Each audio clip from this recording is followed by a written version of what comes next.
喂，老公，飞机落地了吗？项目临时取消了，我回家了。什么？项目临时取消了？你回家了？那你什么时候回家？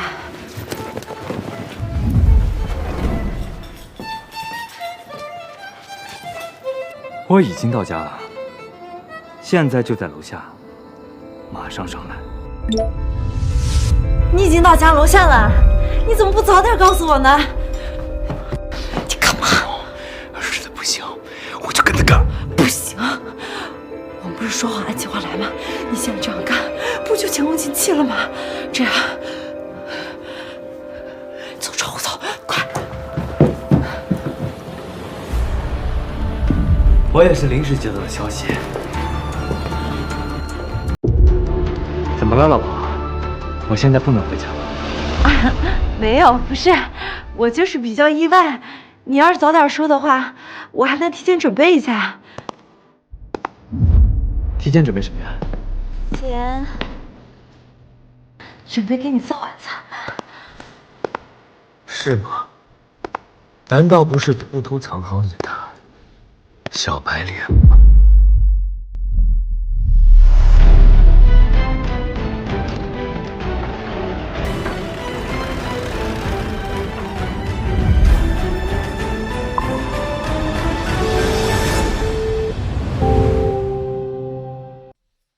黄淑萍，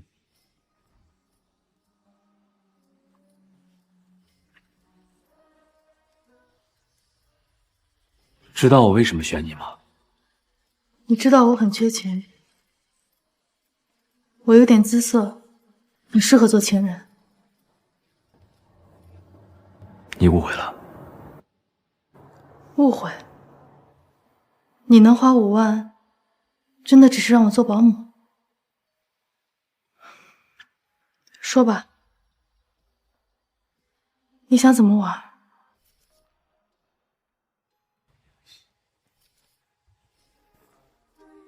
因为我们都被婚姻背叛过。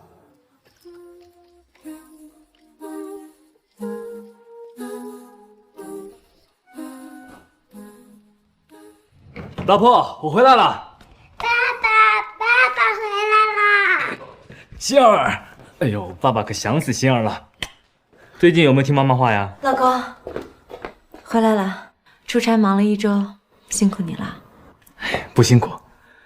这次的项目虽然棘手，但报酬也挺丰厚的。我们的小家庭啊，又多了一笔资金。那也辛苦你了。应该的。我叫陈远，我有一个很完美的人生，年轻有为，在市中心开了间很大的公司。这是我可爱的女儿，这个是陪我长跑了10年，从校服到婚纱的老婆。星儿，你先自己去玩，爸爸换个鞋啊。快去，老公换鞋吧。好。哎，老婆，咱家换新拖鞋了。对呀，之前的拖鞋你都穿好几年了，我给你买一双新的，你快试试看舒不舒服。好。哎，老婆，这鞋怎么那么小啊？是44码吗？是44码的。这个牌子的拖鞋就是版型紧凑了点，所以比正常标码小一些。这样啊。老公，饭都给你做好了，再不吃的话就凉了。好。星儿，吃饭了。吃饭啦！好，可以吃好吃的了。小黄鱼来喽！这么多菜啊，老婆。听说你要回家，我特地下厨给你做的，工作辛苦了。谢谢老婆。不辛苦的，为了咱们这个小家能更好，这些努力都是值得的。好了，吃饭吧，吃饭吧。吃饭。我的老婆她真的很好，贤惠、聪明，把家里的所有事务处理得井井有条。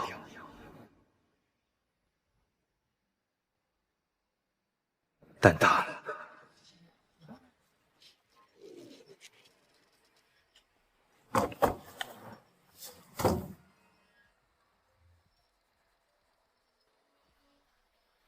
老公，饭都给你做好了，再不吃的话就凉了。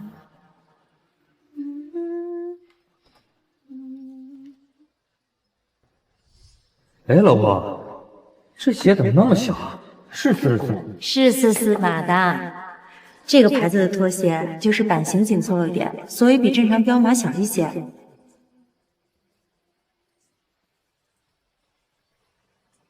但他却出轨了。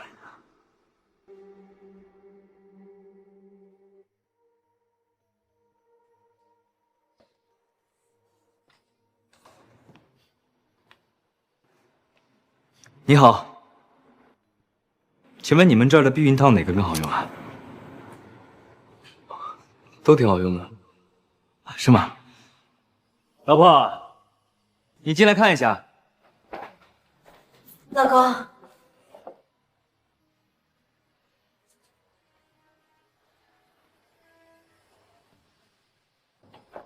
老公，老婆，今天晚上咱们用哪个牌子的避孕套好呀？老公，我觉得都行。都可以。两个都要了，多少钱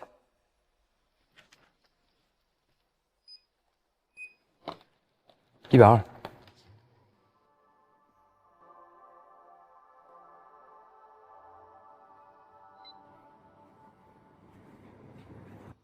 老婆，我忘了跟你说了，我下周一呢还得出一次差，这次去的远，在吴江。啊，怎么这么远啊？那边有一笔大单，酬金很高的，足不足300万。那你可要好好准备准备，争取拿下这单。放心吧，就算为了这笔酬金啊，我也得努力。毕竟，钱才是男人最重要的东西。没有钱的男人，狗都不如。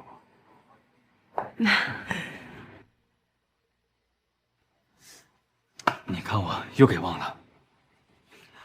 你上次不是跟我说你弟弟失业了吗？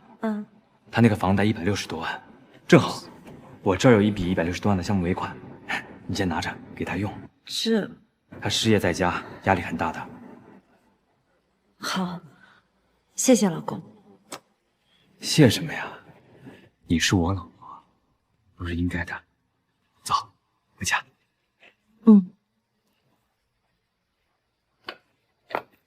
拜拜。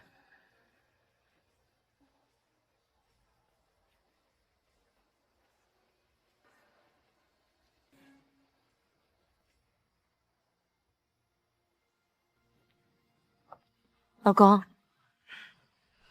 你为什么突然带我买这个呀？这不刚好顺路吗？再说了，让你来选，也是为了让你有更好的体验。可是这样，不说了，咱们先回家，回家再慢慢聊。出差这么久，我可想死你了。回家吧。原本我以为他的出轨对象会是一个多么优秀的成功人士，为此我还花了大价钱请私家侦探去调查他。没想到他竟然是我楼下便利店的临时业务员，纹着纹身，染着黄毛，1个月的工资还没有我的零头多。就因为他是我老婆的初恋对象，我老婆就背叛了我们10年的感情，选择了他。所以，陈先生，你找我来，是想让我替你监视你妻子？现在监视还有什么用？事情已经发生了。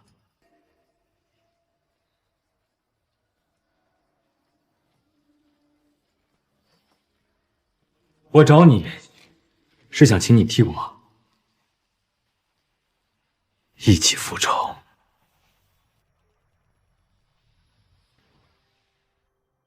你女儿有白血病，现在还躺在医院里，每一天都是一笔很大的花销。你调查我？不是调查，而是筛选。你跟我一样，都是被婚姻背叛的人。你的丈夫婚内出轨，卷走了你所有的钱，还留下了你病重的女儿。让你们孤儿寡母自生自灭。一个跟我有同样经历的人，一个女儿病重、无依无靠、可怜的母亲，这就是我最佳人选。陈先生，很抱歉，你的遭遇我很同情，但违法乱纪的事，我是不会做的。我站在这儿跟你说这些，就证明我不是一个冲动的人，又怎么会让你去做违法乱纪的事情？黄小姐，我可以向你保证，事情的全部过程都在法律法规范围之内，你我绝对不会犯法。不犯法？跟我来。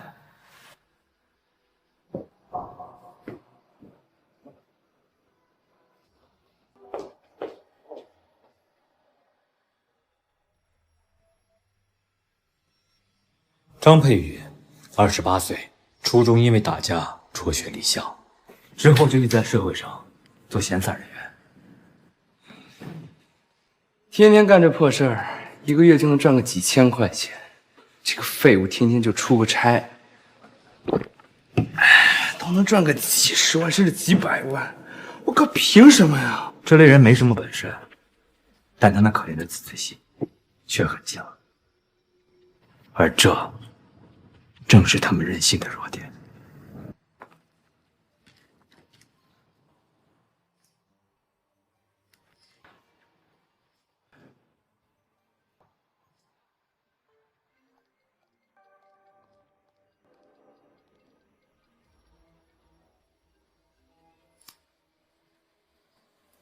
喂，喂，宝贝，你有空吗？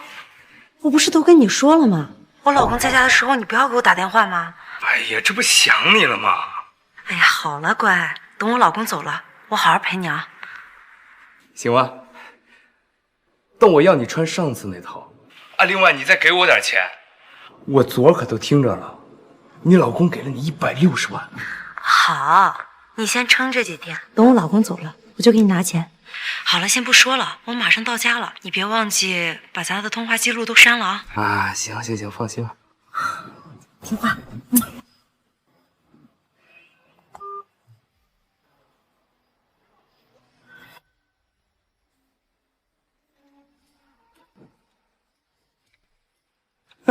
傻叉，你就努力赚钱吧，赚的钱都给老子花。喂，宝贝，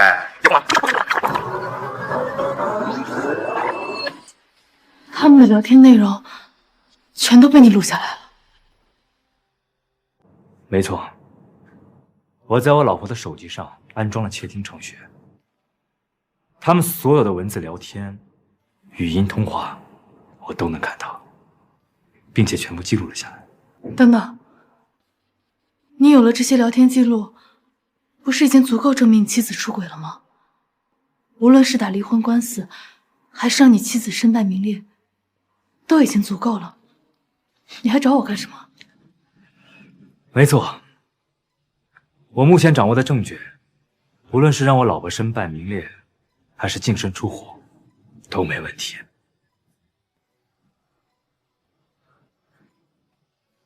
但我说过，我要的是复仇。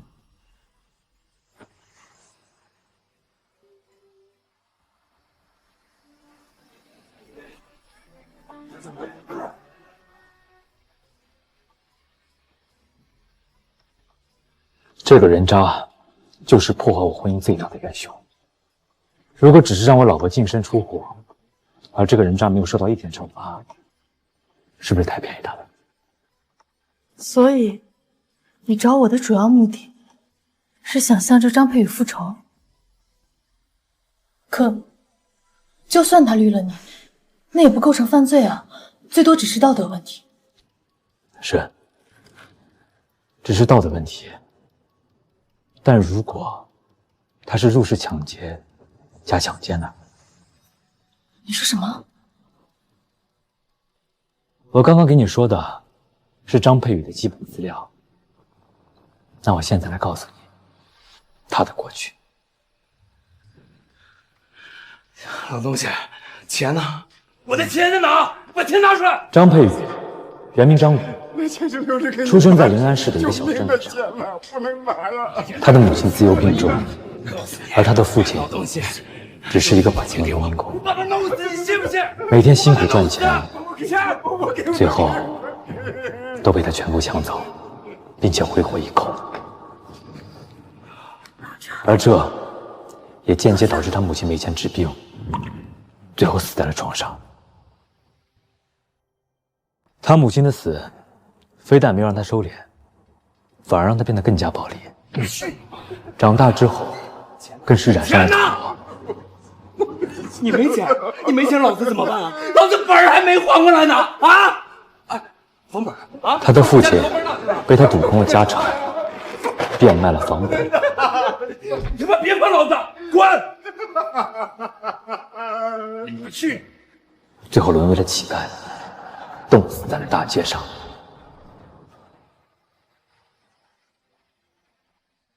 还真是个人渣。对，他是个人渣，所以1周前，我专程去刺激了他一下，并且侧面告诉了他，我给了我老婆160多万。以他的性格和人生经历，面对这么大一笔钱，他肯定会忍不住的。这就是你的计划？引诱他去找你老婆要钱，让这个张佩宇背上入室抢劫和强奸的罪名。对。可是你有没有想过，不管是入室抢劫还是强奸，都必须得有你老婆配合才行，不然他就咬定自己就是出轨，怎么办？你放心，他一定会配合的。你就这么笃定？没错。我们在一起10年，我太了解他了。我不光了解他，我还了解他好面子的爸妈，包括他那个没用却又贪婪的弟弟。陈远啊，下次来能不能换个好点的车？换车？对啊，隔壁王海家他们过年过节串门走个亲戚，都是开一辆大奔驰。就是，我们家微微的条件可比他们好多了。你看，咱能不能换个更好的？我的老丈人他们一家是个普通的市井小民，好，我尽量。半辈子都生活在世俗观念的束缚之中。不要尽量，对于他们来说，现在就买。面子比什么都重要。好。陈远太有而我老婆也深知这一点。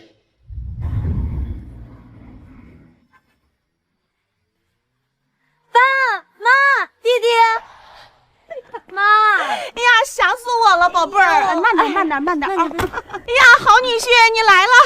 爸，今年公司收益是不是很不错呀？买这么好的车啊？还可以。哎，陈远，你就别谦虚了，今年公司赚了几百万，微微都告诉我们了。妈，是啊，姐夫，我姐都已经告诉我了。哎，所以以后如果让他们知道他们的女儿背着我婚内出轨，他们是绝对不会忍受的。这些年，他父母的生活费都是我给的，他弟弟的工作也是我给安排的，包括他弟弟的车都是我给买的，甚至他弟弟结婚的婚房也是我付的首付。为了讨好我，他们在他们的生活圈子里给我树立金龟婿的人设。他们辛辛苦苦树立起来的门面，如果亲手被他们女儿打碎，比杀了他们还难受。我老婆是个聪明人，她会明白这一点的。我明白了，你是想借他们之手，逼你老婆就范。这计划确实可行，但入室抢劫加强奸可是要判死刑的，你这样会不会太狠了？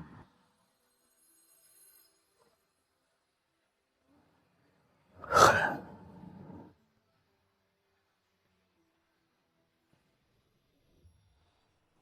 那如果我告诉你，他还想联合我老婆一起谋杀我呢？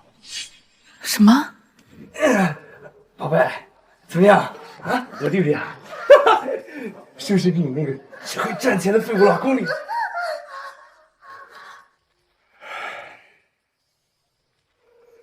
我要真的是你老公就好了，这样我就可以天天跟你这么玩了。你要是我老公，咱俩不得饿死？你一个月才赚多少钱？薇薇，我虽然赚的少，但是我爱你是真的呀。就你现在那个老公，天天就知道出差，什么时候考虑过你的感受？而且他不就是会赚点钱吗？要是我跟他有一样的运气的话，我能比他赚的多100倍。我知道，我也相信你，但我现在真的不能没有他。如果没有了他，不光是我爸妈还有我弟弟都会没钱。你怎么会没有钱呢？你可是他老婆啊！这整栋房子所有财产都有你的一半了。就算是离婚分一半，你也不会缺钱啊。那之后呢？坐吃山空吗？再说了，他最挣钱的是他公司的股份，这也算是他婚前的财产。就算离婚了，也不会分割的。那怎么能分割啊？那如果他死了呢？如果他死了，我带着希儿作为第一顺位人，确实能够继承。但是他……等等，你干什么？你别乱来！哎呀，薇薇，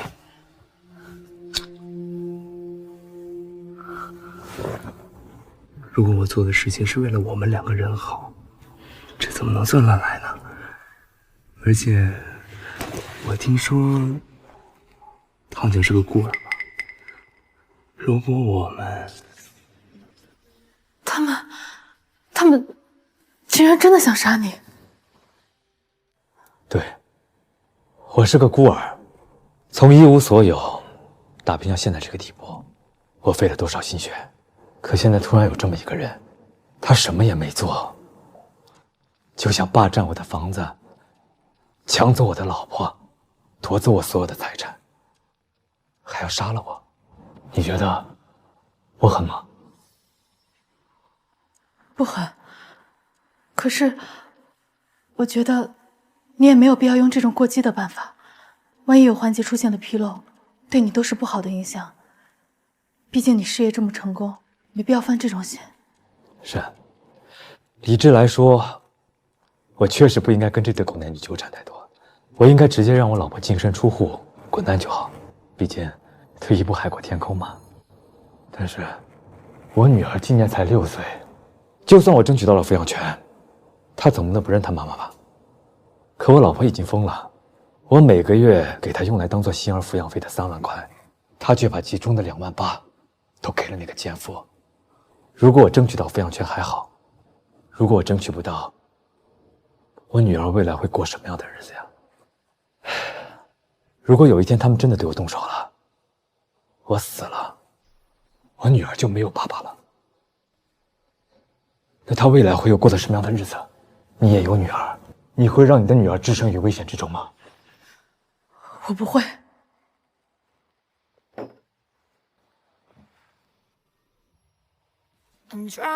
所以啊，从真相摆在我面前的那一刻起，我就发誓，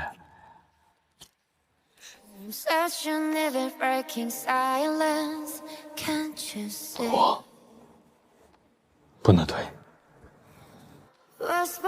哪怕是拼掉我这条性命，我和他们之间只有一种解决方式。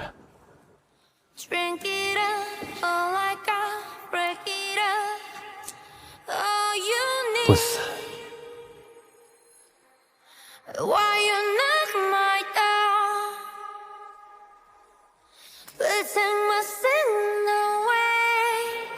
不朽。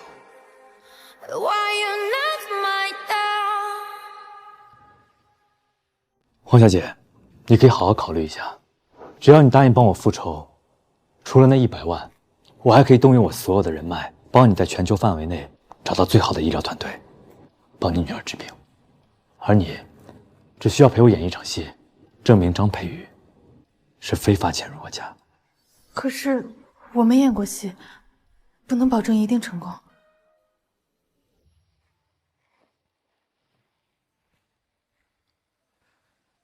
你只需要听我安排就好。就算计划失败，那100万以及你女儿后续的治疗费用，我依旧会履行。好，陈先生，我答应你，你准备怎么做？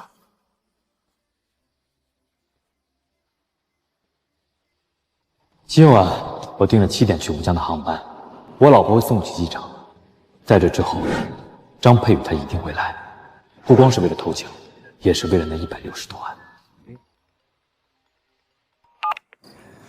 喂，宝贝，我刚送他进了候机厅，希儿也被我托管到寄宿学校那了，没有人会打扰到我们了。行，那你快回来吧，我都憋不住了。哦，对了，你那张卡一定要给我，我看好一辆跑车，到时候咱出租几天去兜兜风。好，我都听你的。哼，你个大傻叉，赶紧出去赚钱吧！你的老婆我会替你好好照顾的。计划的第一步要确保张佩宇不能从正门进入，要让外人一眼就能看出他张佩宇是非法入室。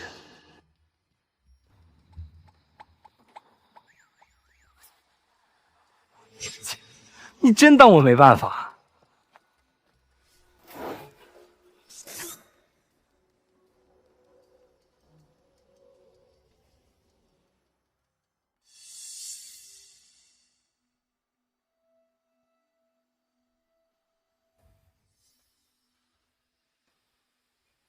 老板，张佩宇进屋里了。他怎么进去的？我按照您说的换了门锁，所以他是翻窗户进的。好，我马上打车回来，你盯好监控，有任何动静快速发我。好。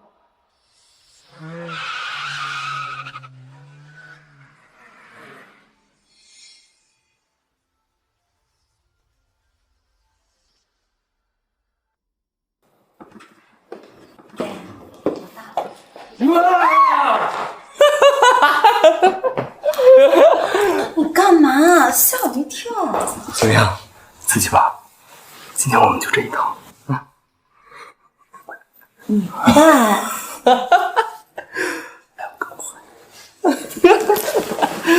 干嘛了？喜欢玩花样？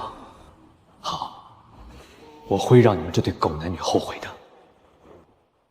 喂，爸，晚上好啊！我有个惊喜要告诉你们。计划的第2步，由我联系李薇薇的父母，邀请他们来我家，并且告诉他们，我可以帮他那失业的儿子垫付房贷。哎，女婿来电话了。喂，陈远啊。爸，我听薇薇说李华最近失业了，那他的房贷还欠银行160多万呢吧？正好最近我手头上有一笔尾款，差不多160多万，我准备先拿给李华用，防止他断供，影响征信，也能减少银行利息。什么？160万？你要先给李华用？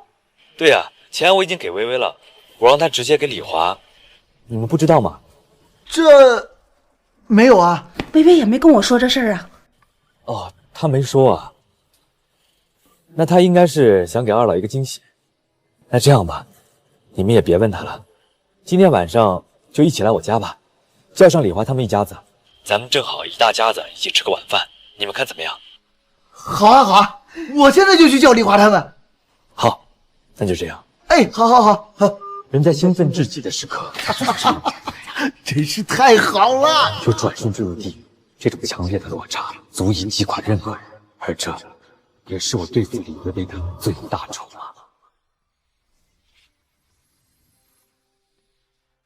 李华，这不是正在为失业而发愁，交不起房贷吗？哎呀，现在他们2口子就靠小华他媳妇儿的4000块钱工资，那根本就不够啊！是啊，这下可好了，不害怕断供了。小华首付当初就是程远给交的，想不到这孩子还能把钱借给小华，我们真有一个好女婿呀！是啊，真是个好女婿。赶快，你收拾收拾，去女婿家一起吃顿饭。我现在就去叫李华他们。好，我这就收拾。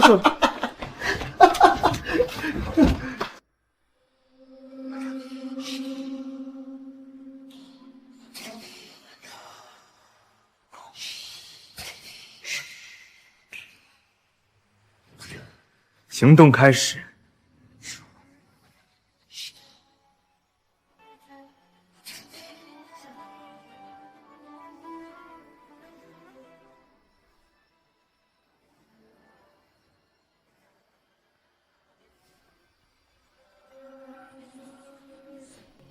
老婆，准备好踏入我精心为你准备的陷阱里吗？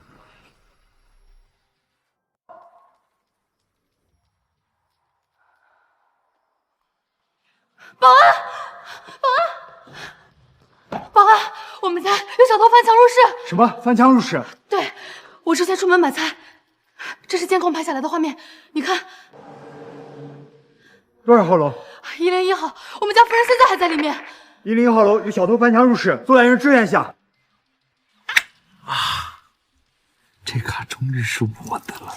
是你的，但是啊，你只能花一点，这剩下的还要给我弟弟垫房贷呢，你可不能乱花啊。房贷这个东西，什么时候给你弟弟都可以。你把这个卡给我，我带你去赚笔大的，顶多7天，直接翻本。7天翻倍？你怎么赚呀？哎呀，你相信我就得了。等我赚了钱，我肯定不会亏待你的。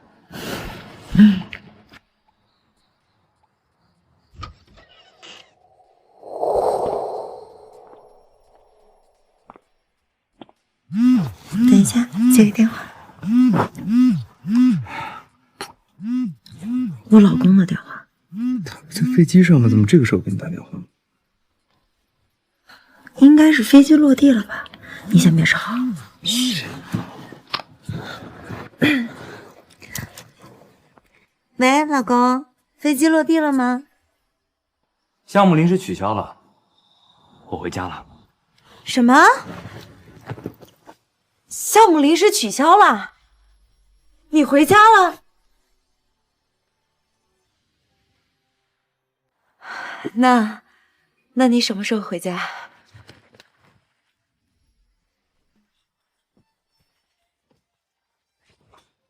我已经到家了，现在就在楼下，马上上来。你已经到家楼下了，你怎么不早点告诉我呢？你干嘛？实在不行，我就跟他干。不行，我们不是说好按计划来吗？你现在这样干，不就前功尽弃了吗？这样，走窗户走，快！我也是临时接到的消息。怎么了，老婆？我现在不能回家吗？啊，没有，不是，我就是比较意外。你要是早点说的话，我还能提前准备一下。提前准备什么呀？提前准备给你做晚餐吧。是吗？难道不是偷偷藏好你的小白脸吗？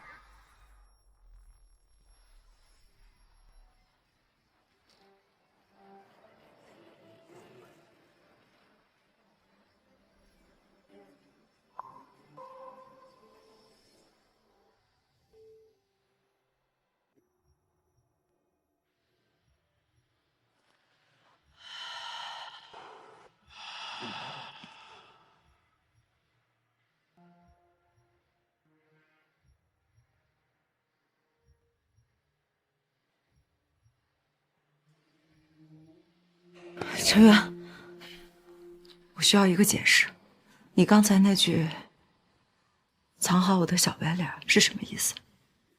让开！我不让，你先把话给我说清楚。你刚才那句话到底是什么意思？什么叫藏好我的小白脸？你是不是怀疑我偷人？我让你让开。我不让！这些年，我为了你，为了咱们这个家，每天起早贪黑，任劳任怨的。你既然怀疑我，你还有没有良心？你有没有良心？我最后再说一遍，让开！我也最后再说一遍，我不让！你不要以为我不知道你怎么想的，你不就是这些年发达了，你想找借口跟我离婚？你们男人一个个的有钱了就变坏，你想离婚是吧？好，离就离，财产1人1半。我就不信我李薇薇，我离了你，我找不到更好的了。你笑什么？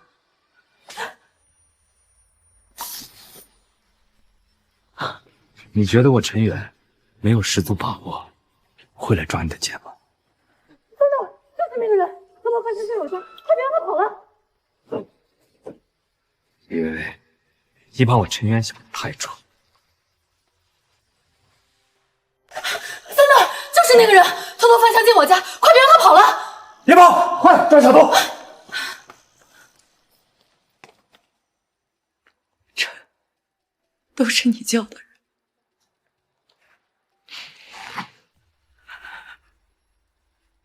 陈远，我真没想到你居然这么处心积虑的来对付你的妻子。闭嘴！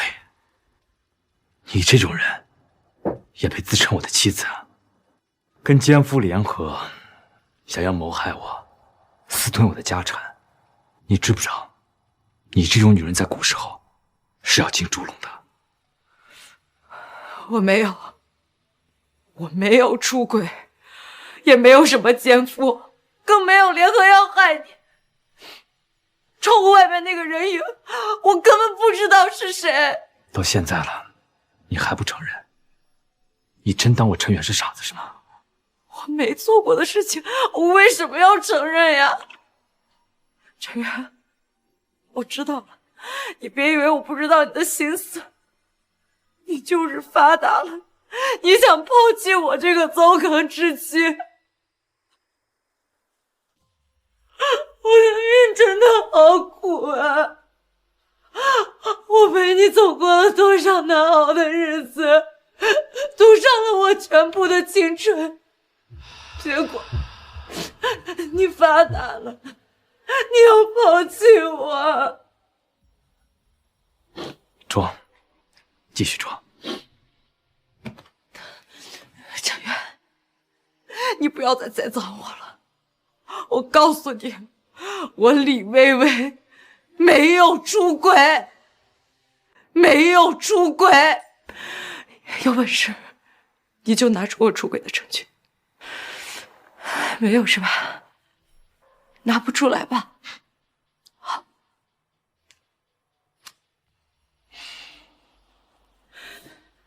大家快看，盛世集团的总裁就是这么对他陪他同甘共苦多年的老婆的。发达了就想踹掉我，还栽赃我出轨，污蔑我这么一个女人。你想干什么呀？我干什么？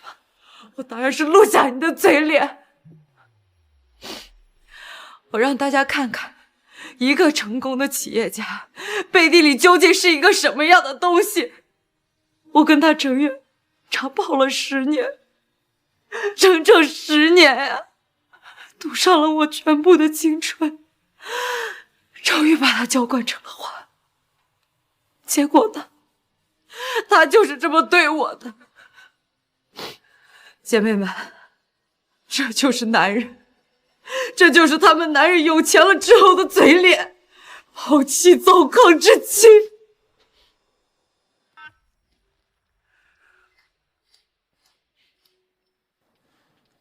李薇薇，你真是让我见识到了什么叫人不要脸，天下无敌。被我捉奸在床，你还能反过来倒打一耙？谁被你捉奸在床了？你捉到什么了？这个房间里从头到尾就只有我一个人，窗户外面都是假的，都是你安排的人。还不承认是吧？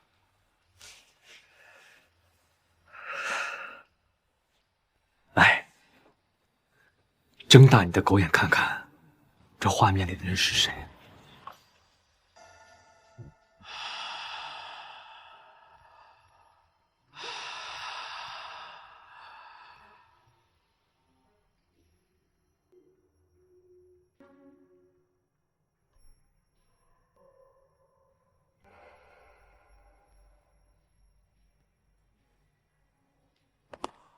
你的手机，还有这个屋子，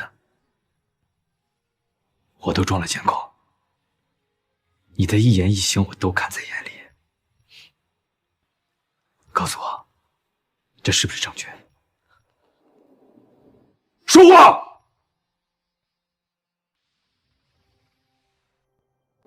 我告诉你，张佩宇他是逃不掉的。我说的，你们的奸情也别想瞒着。我一定会让你们这对狗男女遗臭万年。到时候你爸、你妈、你弟弟，以及你所有的亲朋好友都会知道，你李薇薇背地里是怎么样的一个毒妇。陈远，我错了，我真的错了，你别说出去，你别说出去好不好？李薇薇，你刚刚的嚣张气焰呢？怎么没了？我错了，我给你磕头，我给你磕头，我给你磕头，我给你磕头。你别说出去，你要是说出去，我就没法活了。不但我没法活，我爸妈还有我弟弟一家都没法活了。不说出去，也不是不可以。真的可以不说出去吗？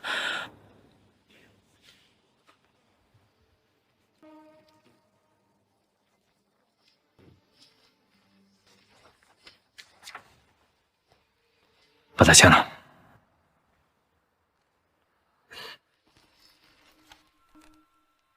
婚内净身出户协议书，你让我净身出户？这只是份协议，你可以不签，到时我们法院见就是了。不过，以你婚内出轨，还有联合张佩宇谋杀我这件事情来说，这官司你必败，到时候就不是净身出户那么简单了，你还要背负刑事责任，以及所有骂名，遗臭万年。不过我劝你啊，最好快点做决定，要不然等会儿你爸妈以及你弟弟他们一家来了，你想签可就没机会了。什么？你还叫我爸妈，还有我弟弟了？不然呢？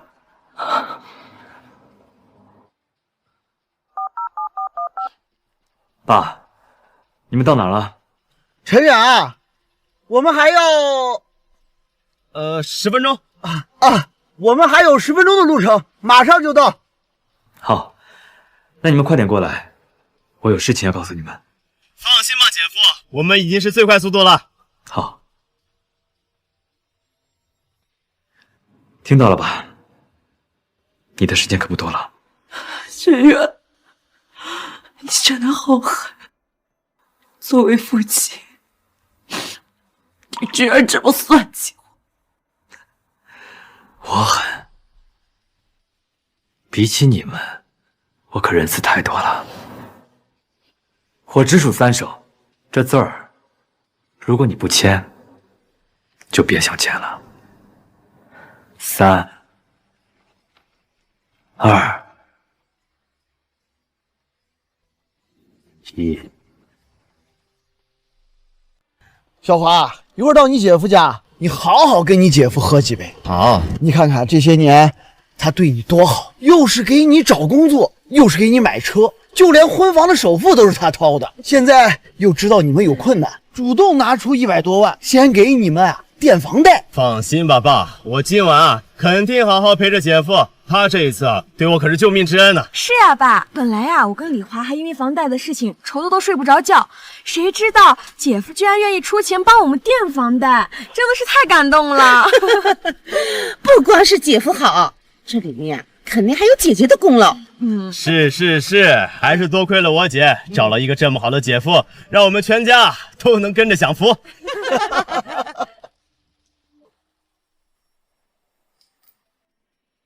陈远，我听你的，签了这份协议后，你别把这事说出去。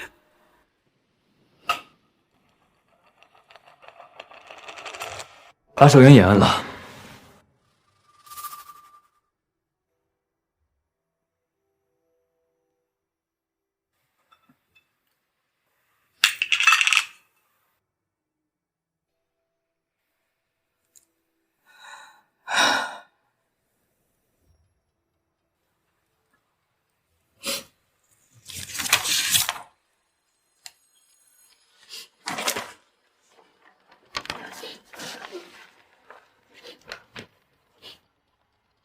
把头抬起来。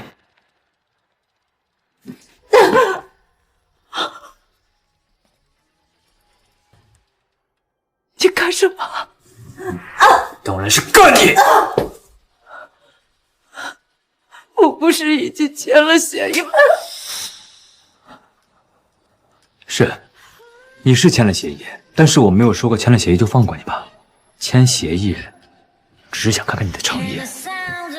从现在开始，才是你真正赎罪的时候。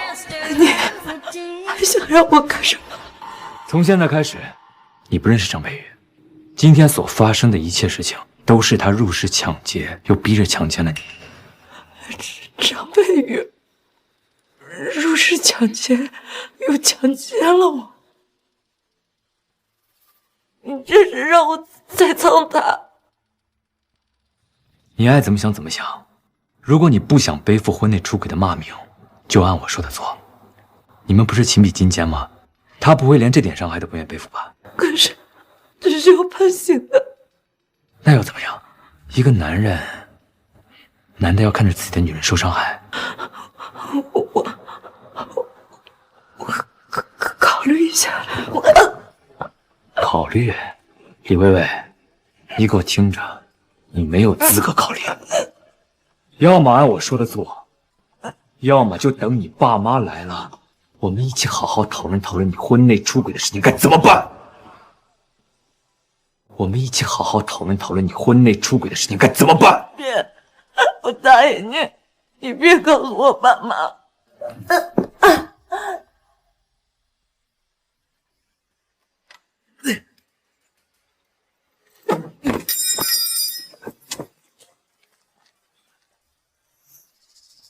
妈的，竟然让他跑了！没事，跑就跑吧，没人受伤就好。哎，你们快看，这刀是他刚才扔的吧？哎，我刚才听到一个掉地上的声音，显然是把刀。快报警吧，这货是持刀入室盗窃了。你们先报警吧，顺便在这看好现场。我先回家看看我家夫人。好，你快去看看，可千万别出什么事。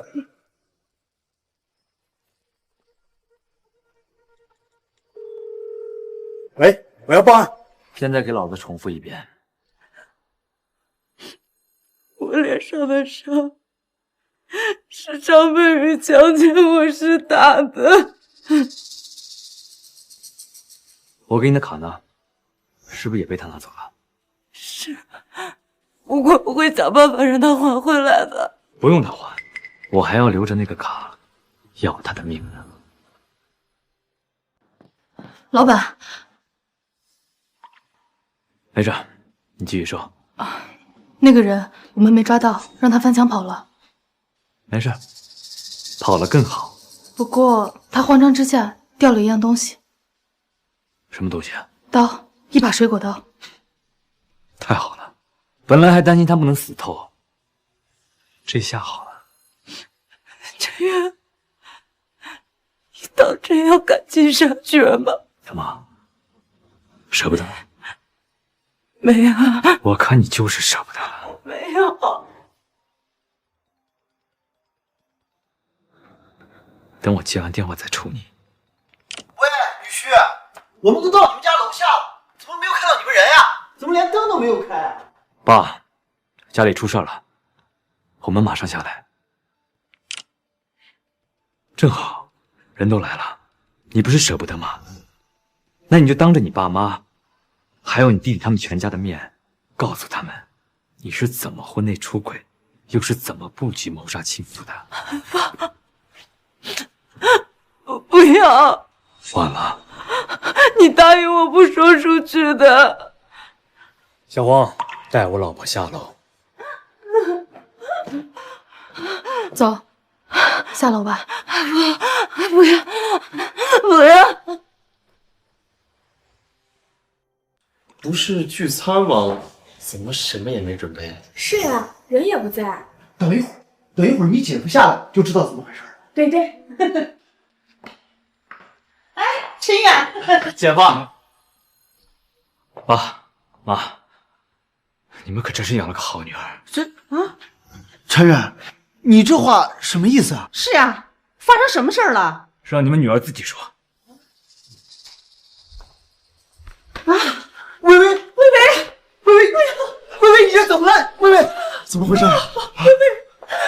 这脸上的伤啊，这伤到底怎么回事？妈，我被入室抢劫了，还被人强奸了。什么？计划的第二部分，就是等李薇薇签完净身出户协议之后，让她自己说谎，栽赃张佩玉入室抢劫，并且强奸了她。只有这样，我们才是最安全的。到时候，即便她想翻供，也不会有任何机会，因为这一切都是她自己的诬告，她不可能推翻自己的话。姐，这哪个畜生干的？我一定弄死他呀！我，从现在开始，你不认识张佩玉。今天所发生的一切事情，都是他入室抢劫，又逼着强奸了你。张佩玉入室抢劫又强奸了我，你这是让我栽赃他。你爱怎么想怎么想。如果你不想背负婚内出轨的骂名，就按我说的做。你们不是情比金坚吗？他不会连这点伤害都不愿背负吧？今天我一定会让你们这对狗男女遗臭万年，让你爸、你妈、你弟弟，还有你所有的亲朋好友都知道，你李薇薇背地里到底是个什么样的毒妇。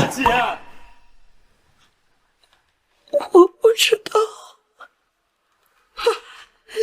就是一个蒙着面的黑衣人，他拿着刀冲向我，要挟我交出银行卡。我按他说的做了，可我却被他给玷污了。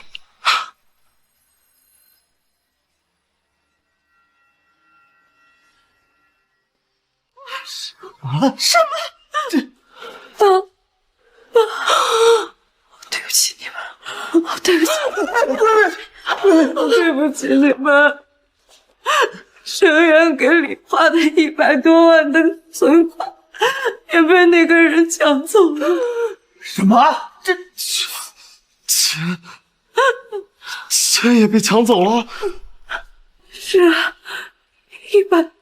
，160多万呢。生源给你准备好，让你交房贷。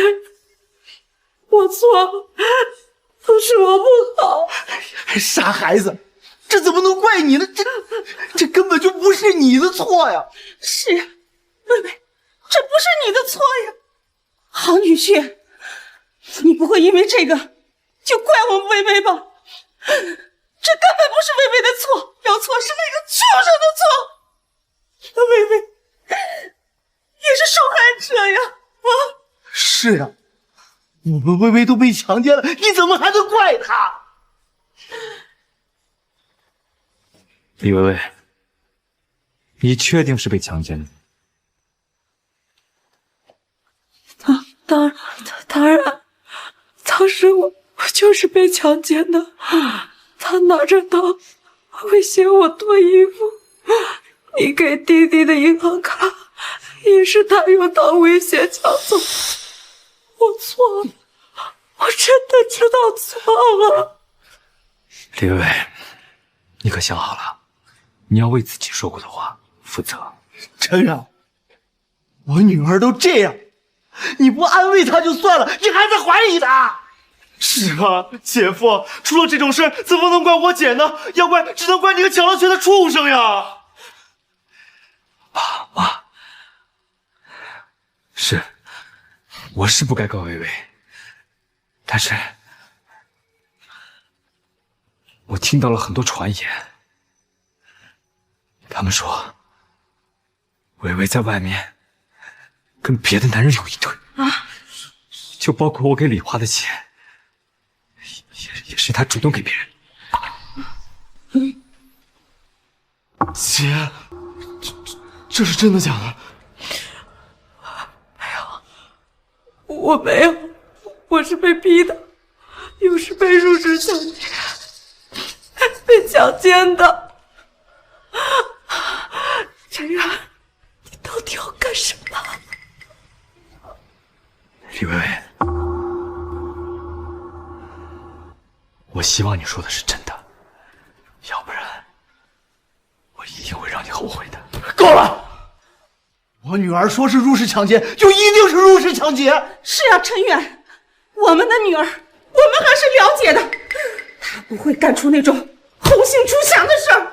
是啊，姐夫，我们家好歹是书香门第，我姐她不可能干这种事情的呀。陈远，我女儿被人入室抢劫，还被强奸了，你作为丈夫，应该支持她、理解她，你怎么能够指责她？是啊，陈远，你这孩子怎么能这么对她呢？爸，别怪是我没有护好我自己。你不用替她解释，陈远，今天这事儿，你必须给薇薇一个道歉，要不然这事儿今天就没完，她才是受害者。是啊，我们薇薇才是受害者。爸，对不起啊，是我有点着急了。小黄，以后没有确切的消息不要造谣。今天的事情是薇薇被入室抢劫和强奸的。什么？是你说我们家薇薇婚内出轨？你怎么能说这话呢？如果我女儿真的婚内出轨，我一头撞死到这儿！老公，可是这够了，没有可是，就这么定了，以后别再说了。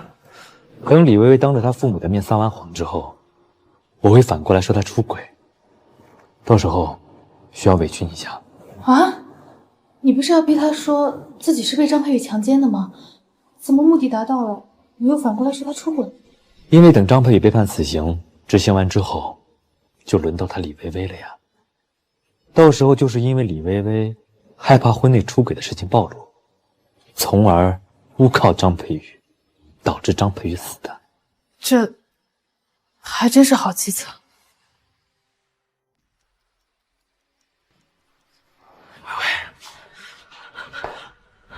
是我不该听信别人的话，错怪了你。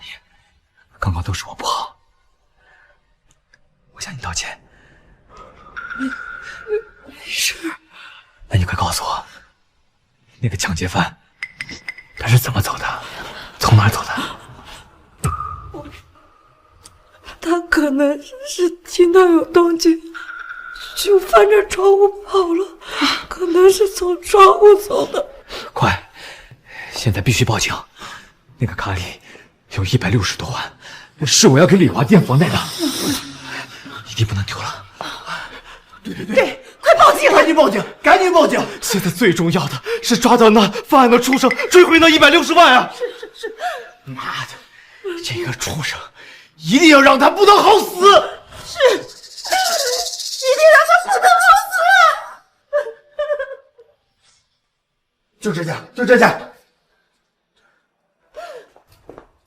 现在什么情况？你们这些保安干什么的？我姐在家里被人入室抢劫了100多万，还被人拿刀抵在脖子上，还被人强奸了，知不知道？冷静！什么？通知！临安区龙腾别墅101号入室盗窃案现在升级为 S 级重大刑事案件，犯罪嫌疑人持刀入室抢劫超100万，并入室强奸。现在请求增派警力，抓紧时间处理一下。队长，这是嫌疑人资料。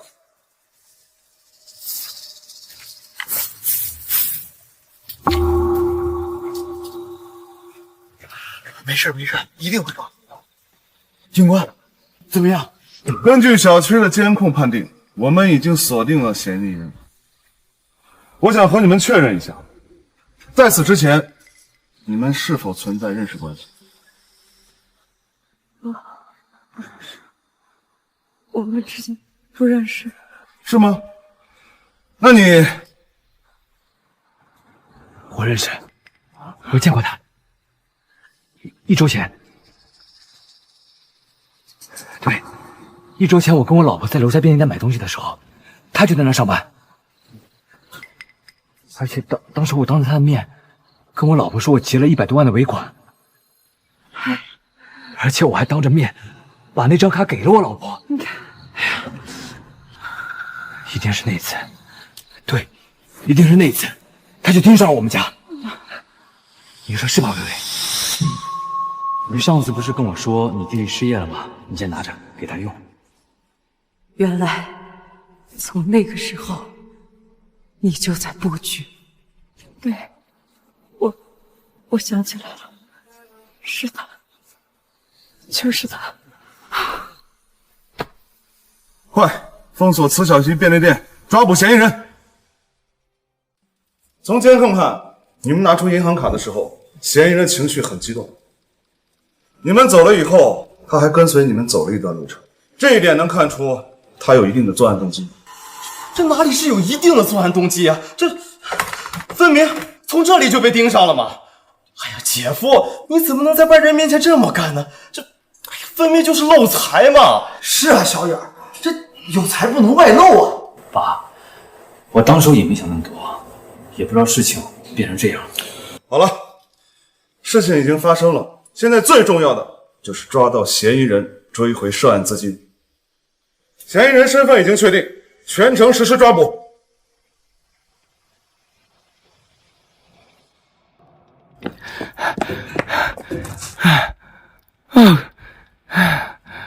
差点被那个废物给抓着了，下次去薇薇家可就麻烦了。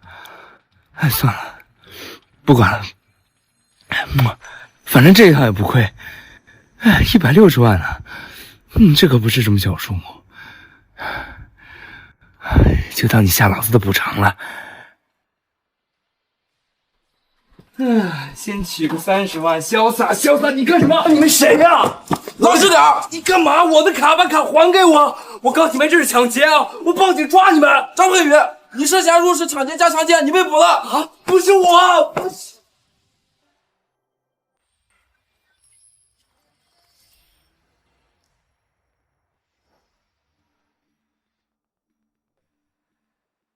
薇薇，今天的事情就全靠你了，一定不要心生怜悯，放过那个畜生，把他对你犯过的罪行全部说出来。是啊，姐，一定不要心软，有什么说什么，夸大点说也行，一定让这个畜生付出代价，最好啊还能判个死刑，还有那160万一定要追回来啊！对，没错。除此之外啊，还要问他要赔偿，问他要精神损失费。昨天晚上我跟你妈都查过了，这种事儿可以找犯罪人追加赔偿。姐，多要点，一定要多要点，先判那个畜生死刑，然后把他的钱全都拿回来啊！小华说的对，把那个畜生判死刑，等那个畜生死了，我们就可以把这些钱追回来，到时候把这些钱都给小华。小华这些年辛苦了，又是房贷又是生活的，而且这些天为了你的事情跑东跑西忙忙碌碌的，我们做姐姐姐夫的应该多帮帮他。姐夫，这哪里的话，为姐姐姐夫办事一点也不辛苦。哎，大婶，你们怎么来了？哎呀，这不是听说薇薇她出事了吗？我们来现场看看怎么处置那个犯人。对，我们就是看看怎么处置这个犯罪人的。哎，你家女儿这事儿呀，我们村儿都知道了，但是我们大家伙呀都很担心，现在呢都等着消息呢。老李呀，你们家出了这么大的事儿，怎么不说呢？幸好你女婿啊跟我们说了一下，不然我们这群街坊都不知道这个事儿。爸妈，微微被强奸这件事情，我担心有人说闲言碎语，所以我就把街坊邻居都叫过来了。等大家看完审判过程之后，咱们村里的人就都知道，咱们微微是被人强奸的。以后就不会再有不长眼的乱传谣言，破坏咱们微微的名声，是吧，微微？是。哎呀，放心，我们都知道了。微微，你别害怕，没事的，人已经抓住了，谁敢欺负我们，我们就让他付出代价。对，别怕，没事的，我们呀都是你的坚强后盾。就是。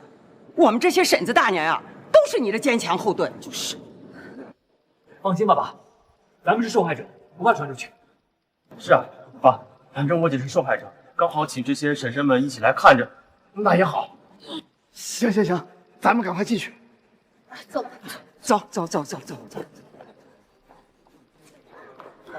微微，你快告诉他们，我没有入室强奸，我也没有入室强奸你，咱俩的关系都是你自愿，哪有那张银行卡都是你自愿给我的，你快点！闭嘴！畜生！有我女儿，你还想再当我女儿？我没有。肃静！被告人不得干扰受害人的发言。受害人，请你诉说那晚发生事情的经过。那天晚上，我回到了家，就被一个蒙着面的黑衣人。安静点儿。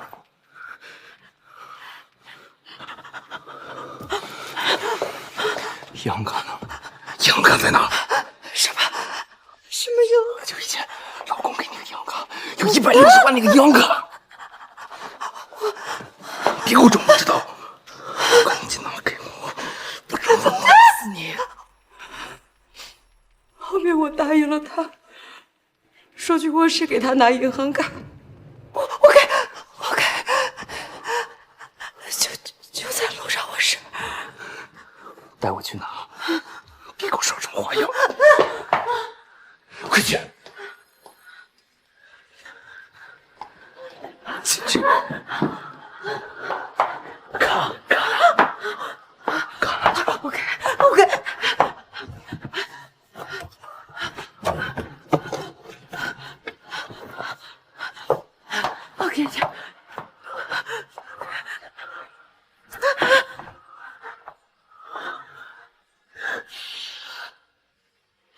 给了银行卡以后，他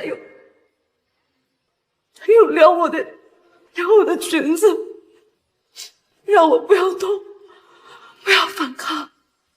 干什么？让我干什么？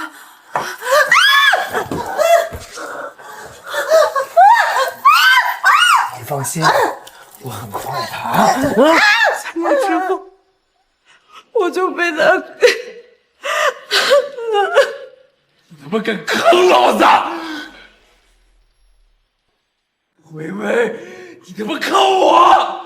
李微微，你撒谎！明明是你勾引的我！你个这个贱人！都是你妈！我操你妈！受害人，你还有什么要补充的？没有。有，审判长，我强烈建议判他死刑。没错，判他死刑，立即执行。死刑！死刑！死刑！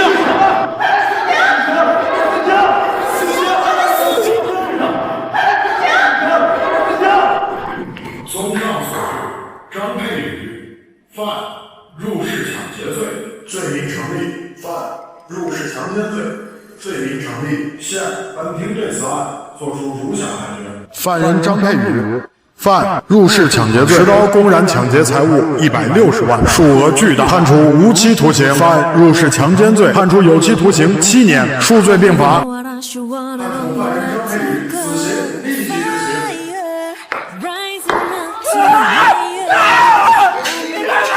我都没放过你！你李薇薇，我走没我都会放过你！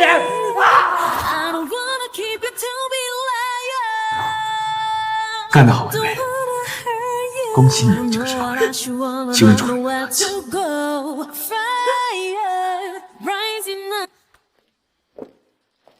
老板，张佩宇已经执行死刑了，因为无父无母，所以现在骨灰都没人认领。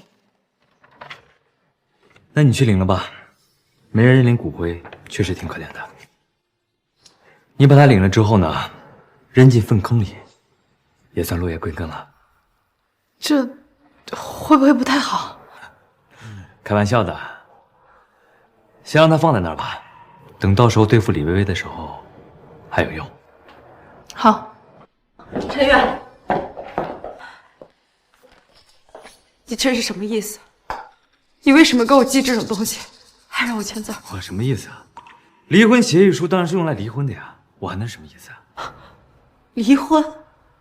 你不是说我帮你栽赃张佩宇，你就不会把这件事情告诉任何人吗？李薇薇，首先那件事情我并没有说出去，我只是想离婚。其次，请你注意自己的言辞，我从来没有要求你帮我栽赃过张佩宇，是你自己要去栽赃的。而且那天晚上，当着你父母的面，我也问过你，是你自己说的，是张佩宇入室抢劫并且强奸了你，对不对？你无耻！我无耻。到底谁他妈无耻？是你自己婚内出轨，不敢面对，为了逃避后果，你编造谎言，不惜送你那个小情人去死。我问你，究竟我们谁更无耻啊？不是这样的，明明是你逼我的。你少在那装可怜了，也少在那诬陷我。赶紧把这个离婚协议签了。我陈远现在是一点时间都不想浪费在你个烂货身上。我不签，我都听你的了，你为什么还要跟我离婚？不签是吧？行，那我让我的律师去你家找你签。我们走。你不能走，你不能走，我都按照你说的走了，你不能这么对我。李薇薇，请注意你的言辞，我从来没有让你帮我做过任何事情。张佩宇被执行死刑，都是因为你栽赃，跟我没有任何瓜葛。如果你要再纠缠我，那我可要把真相大白天下了，为你的小情人洗清冤屈。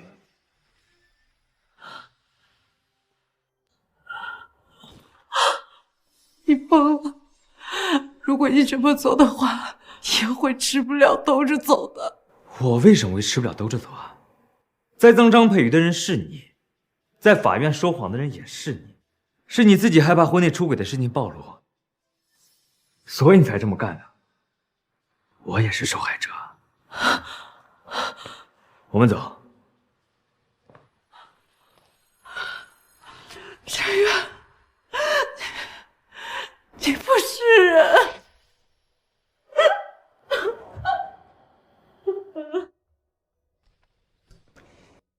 李小姐，这是陈先生托我给您的离婚协议，您看看，如果没什么异议的话，可以签字。什么？他要跟我女儿离婚？不行，我不同意。姐，这怎么回事啊？陈远与李薇薇达成一致约定，双方就此离婚。李薇薇自愿净身出户，这什么跟什么呀？我们家薇薇什么时候跟他达成约定了？这还自愿净身出户？狗屁东西！他肯定是觉得我们家薇薇被强奸了，所以他现在就不想跟我们薇薇过了。不行，我得去找他。什么东西？我们家薇薇跟了他10年，就因为这件事儿，他就想抛弃我们薇薇。不用找了，我来了。陈先生，你为什么跟我薇薇离婚？因为他出轨了。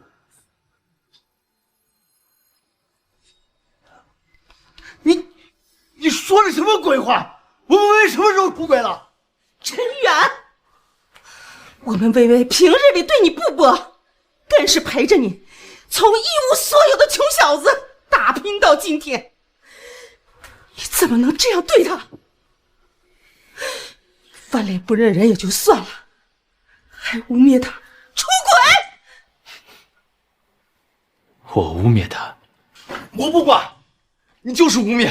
陈远，你不仅污蔑我姐，还骗我。那160万，你一直说给我，到现在都没有给我，害得我都没心情找工作，连房贷都逾期了。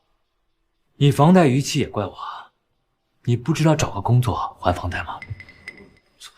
不怪你怪谁？你当初明明说好的，先给我垫房贷，我才没着急去找工作的呀。我说给你垫房贷，你就不工作了？怎么？你是想拿着我的钱就他妈退休啊？那我是给你垫房贷呢，还是给你付房贷啊？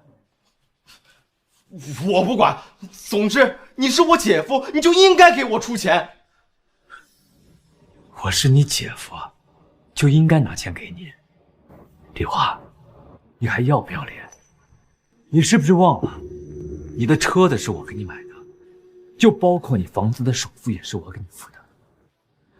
爸在那儿呢，我不是你爸。哎呀，姐，你说句话呀！他都要跟你离婚了，你怎么一声不吭？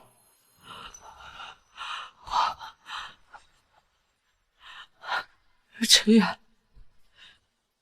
非要这么狠吗？我狠？你一个出轨的荡妇，也别说我狠。我今天就把话撂在这儿，你最好现在就给我把离婚协议签了。要不然，我会让你们全家都跟着后悔。陈远，你够了！薇薇是你的老婆，我是你的岳父，你看看你什么态度啊！岳父，我看你们家还没有弄清楚现在的形势，是不是非要我撕破脸，把真相扔在你们面前，你们才死心啊？行啊，真相来拿出来，我看你到底能拿出什么东西？你倒是拿出来呀！爸，我家还不行。薇薇不能签，薇薇，这可是净身出户的协议，你要是签了，什么东西都没了。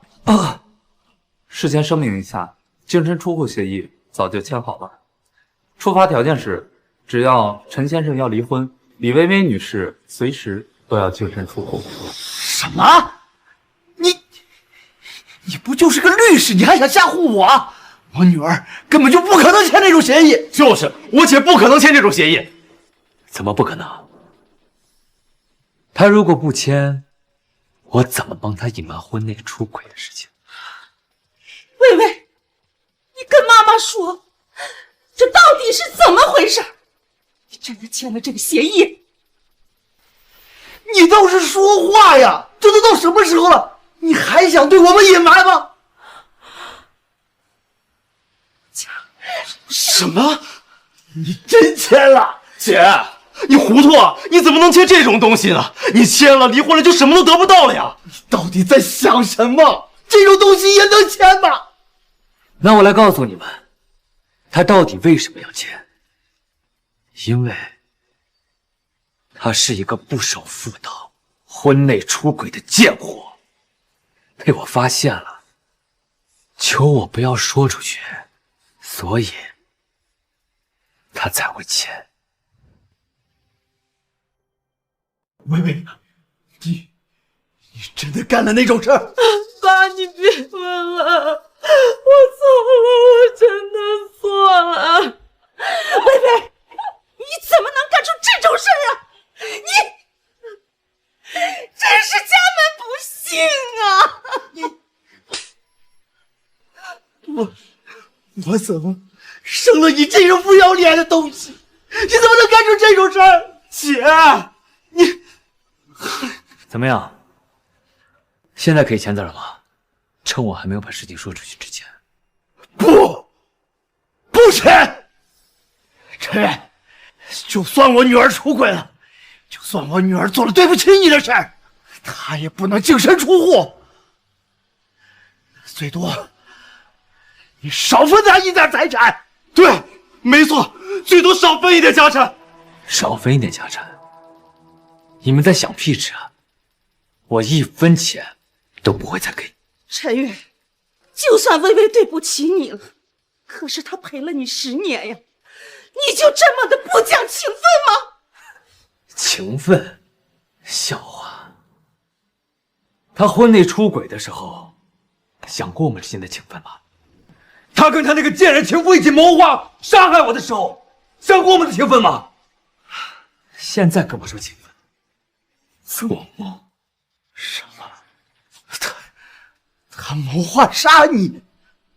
我现在改变主意了，我不仅要让他净身出户，我还要把之前给你们李家的所有支持，包括给李华的车，还要给他付的首付，我都要全部拿回来。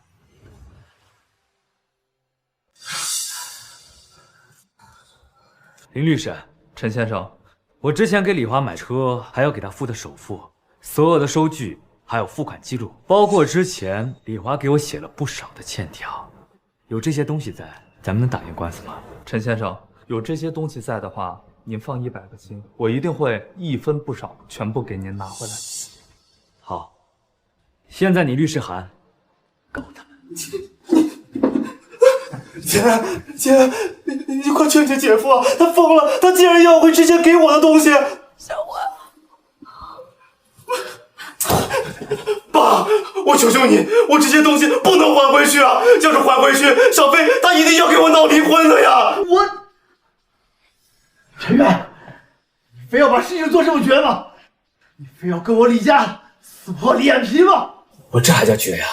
我没有把这件事情说出去，让街坊邻居知道他是怎么样个贱货，我已经仁至义尽了，知不知道？我更别说你女儿还把他那个贱人情夫栽赃成了抢劫强奸犯，判了死刑，到现在还尸骨未寒呢。什么？微微，你怎么能干这种蠢事啊你！月明，怎么了？月明，你们想一想，如果我把这件事情说出去，他就算不是一命赔一命，也至少要做个几十年的。真的，我离婚，你别再说了。早这么做，我也不会说这么多。林律师，剩下的就交给你了。你要记住，要把我曾经给出去的所有东西，全部帮我拿回来。陈先生，您交代给我的任务已经全部完成了，收回的账目有欠款70万、房产1套、宝马牌、小轿车1辆。干得不错，送你了。送我了？我对二手车没兴趣，出去试试。好。到最后，你还是心软了。心软？我哪里心软了？没有继续对付你的前妻啊，只是把账要了回来，就放过了他。我还以为你会像对付张佩宇一样，跟你前妻不死不休呢。你误会了，我没有说要放过他，我只是不想让我女儿觉得置她妈妈于死地人是我。不是你，那还能有谁？是你。我？没错。计划的下半部分，需要你去揭开李薇薇诬告张佩宇的真相，证据和资料我都给你准备好了。